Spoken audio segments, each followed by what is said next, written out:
என் மரியாதையை கெடுக்கிற மாதிரி என்னைக்கே அவன் நடந்துக்க மாட்டான்னு சொல்லிட்டு குடிச்சதும் இல்லாம ரபடி தரமா. இன்றைக்கான எபிசோட் பார்த்தோம் அப்படின்னா மீனா கிட்ட அந்த வீடியோ காமிச்சிட்றாங்க. அதை பார்த்து மீனாவும் இருந்துட்டு ரொம்பவே ஃபீல் பண்ணிட்டு இருக்காங்க.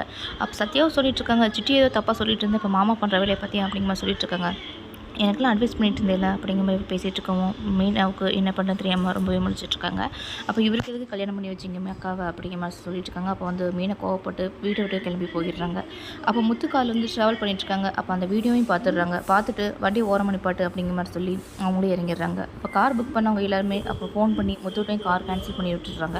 என்ன நடக்குன்னு தெரியாமல் முத்துவுமே முடிச்சிட்ருக்காங்க. வீட்டில் பார்த்தீங்க அப்படின்னா மனோஜ் வந்து எல்லாத்துக்குமே டிவியில் போட்டு காமிச்சிடுறாங்க. இதை பார்த்து அண்ணாமலை வந்து ரொம்ப மன வருத்தத்தோடு இருக்காங்க. விஜயம் இருந்துட்டு வழக்கம்போல முத்துவையும் திட்ட ஆரம்பிச்சிடுறாங்க. வண்டி ஓட்டிட்டு போகும்போது போலீஸ்காரங்க மறைச்சு அந்த காரை எடுத்துகிட்டு போயிடுறாங்க. நாளைக்கு என்ன பார்க்க போகிறோம் அப்படின்னா வீட்டுக்கு போனதுக்கப்புறம் மரியாதை காப்பாற்ற நினச்சேன் இப்படி பண்ணிட்டு சொல்லி அண்ணாமலே பேசிட்டு இருக்காங்க. குடிக்கவே இல்லை முத்து எவ்வளவுன்னு சொல்லியுமே யாருமே நம்பவே இல்லை. மனோஜ் பார்த்தீங்க அப்படின்னா அவங்களுக்கு மாதிரி போகிறாங்க. அடிக்கவும் போகவும் அண்ணாமலே இருந்துட்டு